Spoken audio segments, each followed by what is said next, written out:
Stop tricking. Stop tricking. I'm talking to you. That's the reason why you're broke. You too busy feeding these hoes. All right, welcome to how to budget on a bi-weekly check. Now, budget on a bi-weekly check is a lot harder on paper, okay? But when you're somebody who does have, good spending habits, you really don't have to worry about it too much, but it is something you should take into consideration. And yeah, so average bi-weekly check for somebody who is 9 times out of 10 in a trade business is about $1,600, right?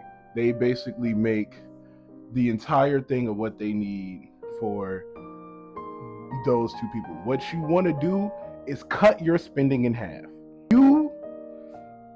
I know, oh my gosh, I know, but look, see, the thing is though, is that when you make more money, you spend more, right? You have to get out of that mindset. It takes a lot of discipline in order to live on a bi-weekly check, because you don't really even think about the fact that you're actually spending way more money than that you actually need. Me living in a place by myself, I have a grace period amount of money, which is about $400 every week, right? Grace. That is grace. That is on like my 2 weeks. That is with grace. Okay, $400 about every week. So basically, if you are somebody without kids, you're somebody without kids, you don't really have to worry about it too much. You can definitely live off 400, and that is with grace. I really only live off 2, and that's in each week. Why? Because I actually cook at home. I've made videos off of it, you know what I'm saying? Go watch a couple of those cooking videos, you know what I'm saying? Nah, I'm playing.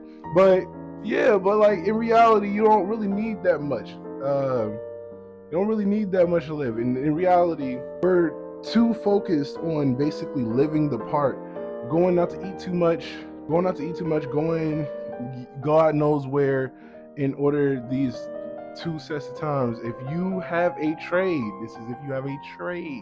trade job, $1,600 every 2 weeks. Okay, only use 400, and that is if you don't have kids, right? But if you do have kids and you do have to do a little extra spending, go out and getting, extra gas because the kids got to go somewhere, got the little activities. You want the house to be quiet. You know what I'm saying? Then you can just bump that up to half.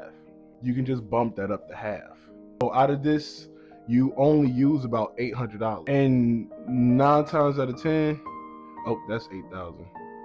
You only use about $800, right? And if you are somebody who probably, like with bi-weekly, 9 times out of 10, you are somebody who uses things like flex payments, right? Or if you're fortunate enough, you'd get paid around the first of the month. You know what I'm saying? So you really won't have to worry about that. You are somebody who gets paid around the 1st and 15th.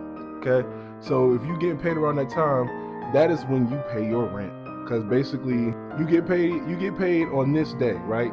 That $1,600 deposit, you're somebody like me, or if you're paying a mortgage, that's enough right there, right? And then you got that extra $800 from the last 2 weeks. You basically only think about the money that you have altogether, right? Because you make such a big of a lump sum, right? You have to basically carry that the entire time. When in reality, if you just break that in half each week, in reality, you can break that in half and survive in the entire 2 weeks. It's all a mental thing. You just have to, getting paid that amount of money in a 2-week span will make you believe that you are making more, when in reality you're really making the same amount. So in that $1,600 that you're making with the 2-week period that you have before your next paycheck, you can basically only use $800 out of those 2 weeks. That's $400 each week. If you're somebody with kids, that's $400 each week. If you're somebody without kids, make that 2, and you stack that. If you're somebody who works at Taco Bell, right? And somebody that's getting at least 50 hours, because that's how much I was getting, 50, 60 hours, you making about $800 in 2 weeks. That's $200. That's $200 every 2 weeks. You do not need those new AirPods every week. You do not need those new Jordans every week. I'm still fresh. You know what I'm saying? You don't need these things every week. That's $200 every 2 weeks. That is basically enough to eat at McDonald's every day. It is a mental thing. Stop tricking. Stop tricking. I'm talking to you. That's the reason why you're broke. You're too busy feeding these hoes. Feed yourself. Put some food in your house. It is a mental thing. But that's pretty much it. That's the notes of the day. Stop tricking. If you can't make the hoe laugh, leave her alone.